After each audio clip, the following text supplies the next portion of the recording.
Welcome to the Active Travel Adventures podcast. I'm your host, Kit Parks. I'm excited to give you this bonus episode of my behind-the-scenes look of the Hurtigruten MS Fram, the ship that I was on my recent in-depth Antarctica expedition, where we also went to the Falkland Islands and South Georgia Islands, as well as Antarctica. And I was so puzzled as to how they pull off the choreography of getting everything done. We're out in the middle of nowhere. And so they were kind enough to let me peek behind the door and get a look as to how one of these major expedition ships operate.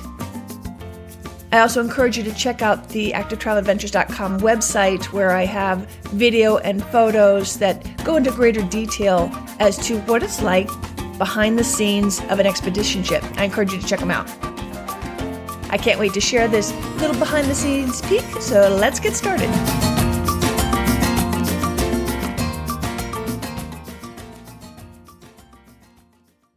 I recently spent 3 weeks on Hurtigruten's MS Fram on a fantastic voyage to Antarctica. Plus, we went to the Falkland and the South Georgia Islands. All of us on board were impressed with the operation, but we had a ton of questions. How on earth does a cruise or expedition ship manage to take care of everyone and everything when you just can't run to the store to buy something? You can't go to a grocery store, you can't go to a hardware store, you can't go to the gas station. How are they keeping the food fresh? How do they fix broken engine parts? How do they make decisions on which course to chart and what activities are best to do on any given day? As guests, we were never aware of any problems the crew was facing. They were always calm and assuring, ready with a quick smile, or if you asked if they had a minute, they would answer, "They've got 10," when you knew that deep down they were probably scrambling to try to get something important taken care of. I liken it to a duck, gliding over the water seemingly effortlessly, but if you look underneath the surface, that duck is paddling furiously. So I asked Hurtigruten to look behind the scenes, to meet with the key personnel, to check in the nooks and the crannies of the bowels of the ship and get answers to these questions. So come with me as we peel back the curtain on the MS Fram. There are 5 main hubs behind the scenes of the Fram, a custom-built polar expedition ship. The bridge, where all the navigation happens. The galley, or the kitchen and dining areas. The engine room. The tender pit. This is the room that holds all the fun toys for our experiences. And the crew's quarters. We'll start first at Command Central on the bridge, where the captain gives me an overview of all the devices they use to navigate, to keep us on course, and to keep us safe. There's a mind-numbing array of technical screens, a frightening array of them for a non-techie like me. The captain lets me sit in his seat, but the physical wheel that used to steer a ship is now relegated behind, probably just for sentimental reasons. Now things are super high-tech, but as the captain explained to me, it's still the people reading and understanding and using the data provided from these screens that guides them as to which course to take. But speaking of figuring out where to go, I asked the captain a few other questions, and here you can hear his answer in his own words. Every day you have to figure out a new plan because the weather changes, whatever. What are the things that go into figuring out, okay, we're going to go to this harbor. No, new information, not going there, we're going to go there. What are some of the thought processes that you have to do? Well, there is a main plan made in advance where you aim to go to certain places and you try to book places to go to. Because now with so many ships in Antarctica and also other ports in general, it needs to be planned a little bit in advance. But as you say, then things can change last minute, whether it's weather or speed or whatever that occurs along the way, which may enable us or require us to change on those plans. And not at least, of course, ice conditions in Antarctica as well. So we monitor weather, ice conditions, we talk with other ships, we look at the weather forecasts and reports, ice charts, all these kind of things. And if we see that what we originally planned may not work out, we try to find alternatives. This was a little bit easier before with fewer ships in Antarctica, while with now a lot more ships it might be more difficult. But then it's all about distances. How much can we do? How far can we reach? Where can we go?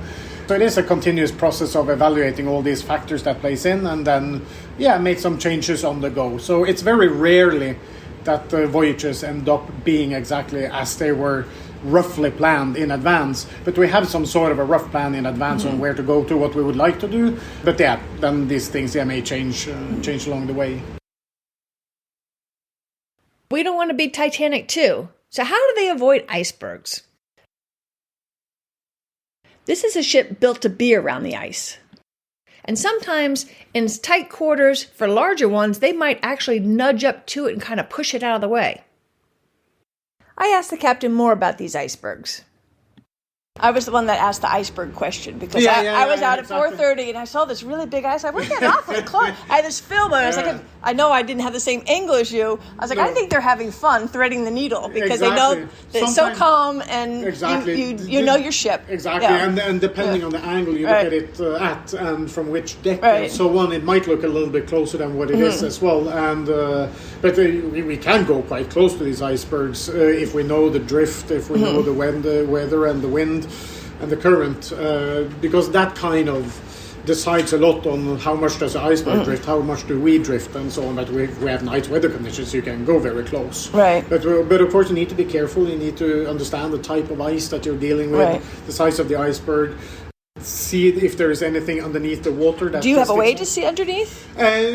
Mostly by ice. We do also have a navigational sonar. It's not too good to pick up the feet on an iceberg in particular, but we do also have a navigational sonar when we navigate in waters that aren't maybe that well charted or not. But on icebergs, it's about experience on how you see the shape of an iceberg, the type of the ice, and then you always add a little bit of safety margin. Of course. So yeah, no. In the 15 years this ship has sailed, she's been doing well. So that was kind of exciting. I was like, I had utmost faith in you, but I was watching it go by. And of course, depending on the ice class of the ship, you need to take different safety margins. I mean, if you were down here with a ship without an ice class, you would take a big margin. If you have an icebreaker, you can almost do anything.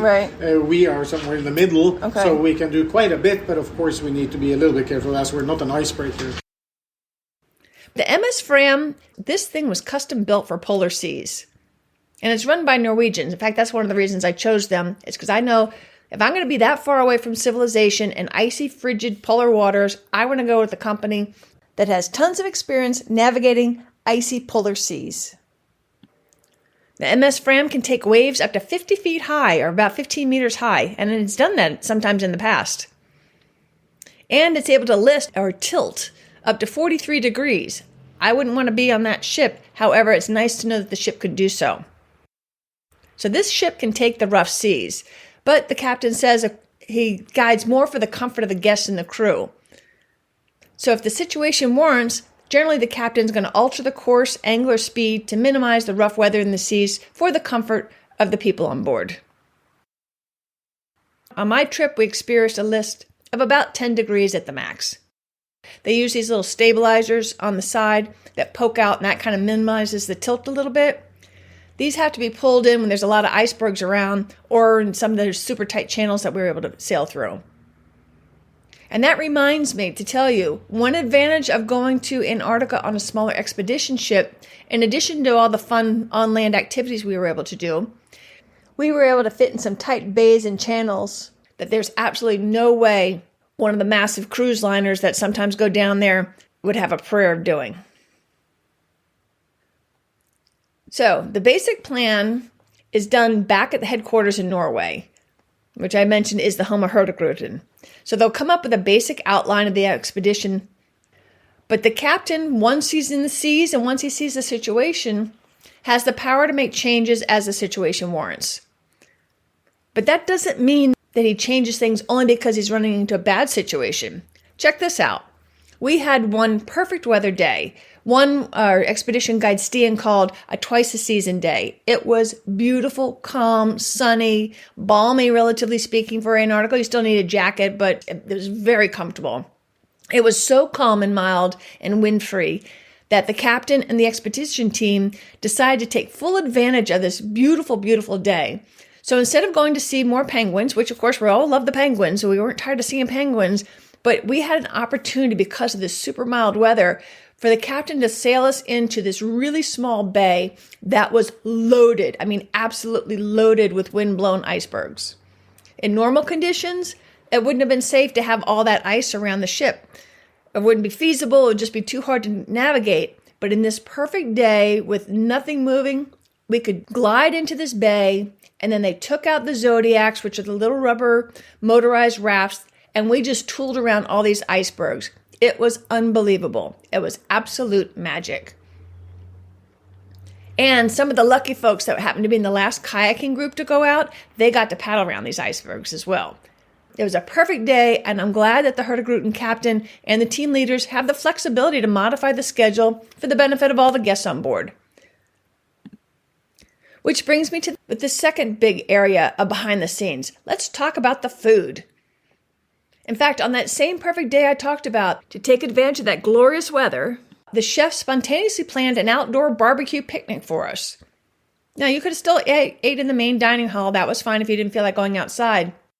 But for those that were interested, the crew brought out a bunch of tables and chairs, set them all outside on the deck on the front of the ship so we could look out, unobstructed by even glass. So there we were, sitting outside on the deck, munching on burgers and barbecue, drinking a cold beer, and looking at icebergs. It was incredible. Absolute magic. So how do they do it? Let's move into the galley, which includes the kitchen and the dining area, and let's see how things work back there. Richard, the hotel manager, he oversees the rooms in the galley, like I said, the kitchen and the dining area. So Richard invites me to the galley for the tasting that they do a couple hours before dinner, which I didn't know they did this, so this was kind of cool to find out. Every night in the restaurant, we're given a choice of 2 starters, 2 main courses, and 2 desserts. So before the staff starts making a whole bunch of whatever they've decided, the lead person of each of the dishes presents a dish to the chef and the hotel manager so that they can do a tasting to see if any adjustments need to be made to either the taste or the appearance of the dish. The chef that's responsible for each dish presents his plate, and then from a large container filled with forks and spoons, the hotel manager, the chef, and myself, I got to do it too, got to take a bite and assess what we thought of the dish. Then the chef would say, excellent, go ahead as planned, or he might suggest a tweak here or there of adding or subtracting a little bit of this. And one time I saw him just do something to enhance the presentation. And frankly, I was always really pleased with the meal presentations. They were like work of art. You could tell that they took a lot of pride in how the plate would look when it came to the table. So 6 utensils later, 2 dishes each, I knew that we were going to be in for a great treat for dinner. And frankly, as we were every night, I thought the food was excellent. So according to the chef, they have a general plan of what they want to do. But then again, on site, the chef has the ability to tweak the menus as he sees fit. And he can see, are the guests leaning more towards this kind of dish? Are they like this or they don't like this? And they actually measure all the unused food and waste so they know exactly what people are eating and not eating. And then they use that data to tweak and fine-tune their plans. But there's the thing, there's no grocery store. So how do they keep in fresh food for 3 weeks? We're out for 3 weeks. We did stop at the port of Port Stanley, but these are tiny, like 2,000 people towns. So they do arrange for some shipments sometimes. In fact, we'll get a little bit later too in the gasoline. But they arrange to have some supplies, but they've got to pretty much bring almost everything on board. And they also do something cool too. We saw this in one of our last days in Antarctica. Our ship met up with another ship and we exchanged supplies. So we got a little bit more fresh fruit. I noticed that we got bananas again the next day because we've been out of bananas for a couple of days. And so the ships will work together, not just to give updates on the conditions of the seas and icebergs and things like that, but also they'll help each other out with supplies. I know it's got to be a nightmare planning and coordinating everything, but after so many years, it seems like they've got down pat how much food this number of people tend to eat, and then they'll just add some extra just in case. So get a load of the numbers for our expedition. 9,000 eggs, 170 kilograms of butter, 120 kilograms of cheese, 900 liters of milk, 380 liters of yogurt, 400 kilograms of flour, 1,300 kilograms of meat, 900 kilograms of fish and seafood, 1,700 kilograms of fruit, 4,370 kilograms of vegetables. We went through about 90 cans of beer a day and 50 bottles of wine. I don't think that's too bad for 160 people. So learning about how they do the food and the dining was fascinating. But let's talk about what happens when something breaks. Again, you can't go to a hardware store. Yeah, maybe you can go back to old-fashioned way of navigating if your electronics go on the fritz. Or you can work with other ships to help you if you need some more bananas. But what do you do when something breaks out in the middle of the South Atlantic, several thousand nautical miles from a decent machine shop? So my next stop was the engine room, and where all the guts of the ship are located. If I thought the array of screens on the bridge was mind-numbing, the engine room was a holy moly moment. In addition to loads of screens and gauges and gadgets, there are pipes, tubes, and wires going every which way in a somewhat organized and labeled fashion. And like the bridge, there's tons of redundancies, but still, no matter how much preventative maintenance you do, something's going to break. So they keep backups of all the critical consumables. And so they have plenty of supplies of that, and their meticulous records allow them to glean insights as to what they're going to need. But if something breaks for which they don't have a part, they have to actually build something. They will rig something up. And again, the important things are going to have backups on hand. And I remember that too as a former landlord, and I did most of the maintenance myself. Sometimes you just got to jerry-rig something to make it work until you can get to the store, or in their case, to the next port. So the Fram has its own machine shop. There's no gas stations out here. What are they going to do for diesel? They do top off in the Falklands, as they have a scheduled delivery in Stanley. But after that, they got to carry what they need. The ship's diesel tank holds 460,000 liters, but they generally use about 300,000. So the ship has plenty of capacity for this particular expedition.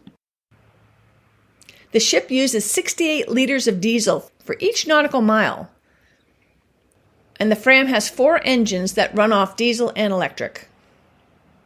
One interesting thing I learned is as the diesel drains down, they fill the ballast with water to maintain the balance of the cargo of the ship and to keep it stable. And how about the fresh water? What are they doing with the sewage? The Fram produces its own drinking water via reverse osmosis that they have on board. They can make 55 to 70 cubes or square meters per day of water. They have 2 systems plus a technical one. So there's backup there too. And they collect the sludge in a holding tank, and they can dump that at port. They also have the ability to treat the sludge, working with helpful bacteria, which will make it okay for them to dump it in non-environmentally sensitive areas as long as they're more than 12 nautical miles from shore. Paper and cardboard's incinerated. Other waste is held in storage until they return to port.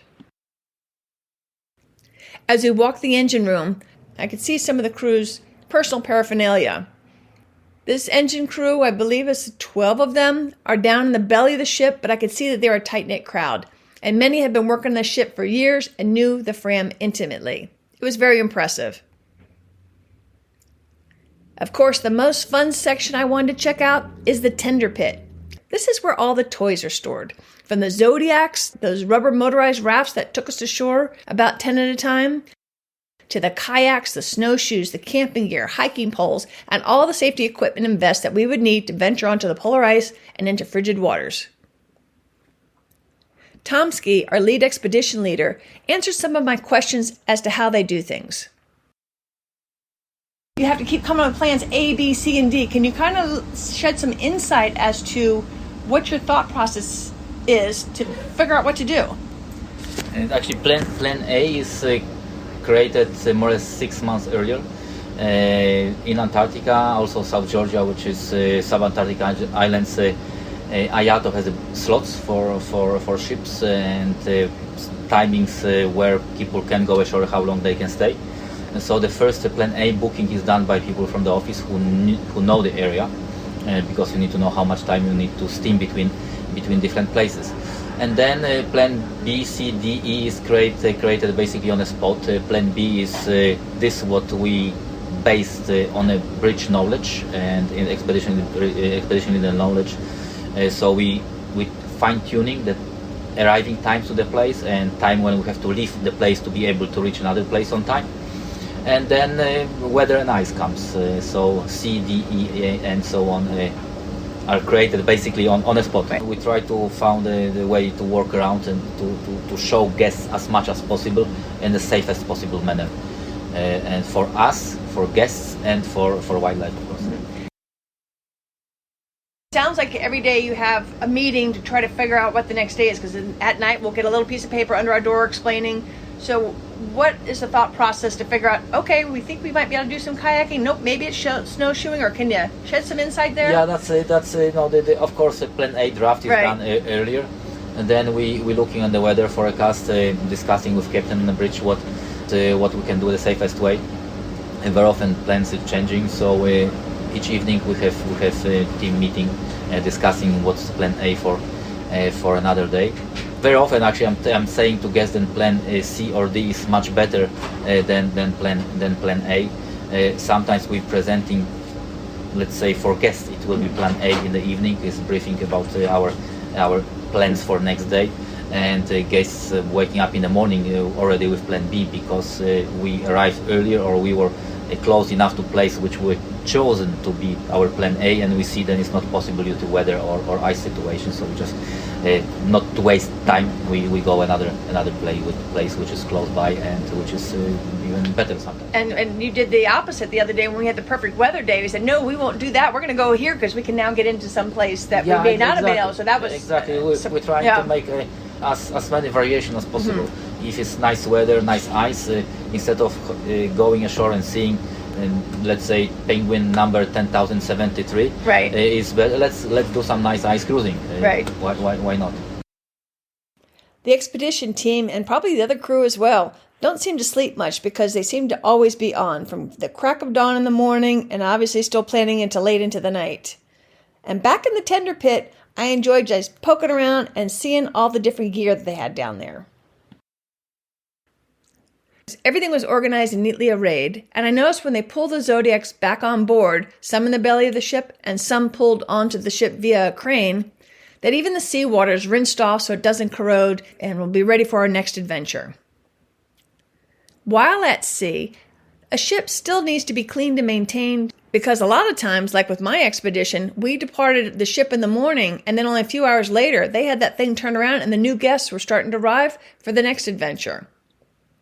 So throughout the cruise, you would see maintenance workers cleaning or painting or otherwise taking care of the Fram so that she would look fresh, clean, and hopefully be preventing maintenance issues. And what happens if someone gets sick? The Fram has doctors on board and can provide basic emergency and regular medical care. Although it's never been needed, should someone die on board, there is a morgue. The MS Fram has 125 cabins, and on my voyage we had about 160 guests from 17 different countries. But what about the crew?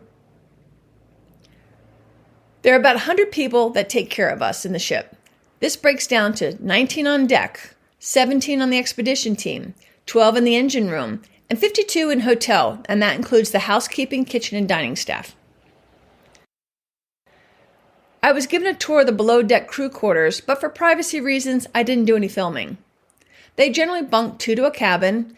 They have a kitchen area, a dining area, a lounge area, and a play area with ping pong and other diversions.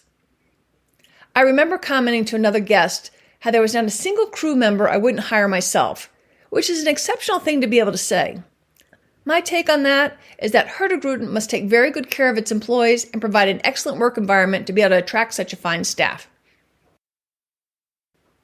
I hope you've enjoyed this inside peek of Hurtigruten's MS Fram expedition ship. Thank you to Hurtigruten and the team of the MS Fram, not only for this great behind-the-scenes look and for answering some of our questions, but also for what now ranks as the best trip of my life. To learn more about my expedition cruise, check out the Active Travel Adventures podcast and website for details, photos, and videos of my epic, in-depth Antarctica expedition, including the Falkland and South Georgia Islands. Thanks for listening. Until next time, this is Kit Parks, adventure on.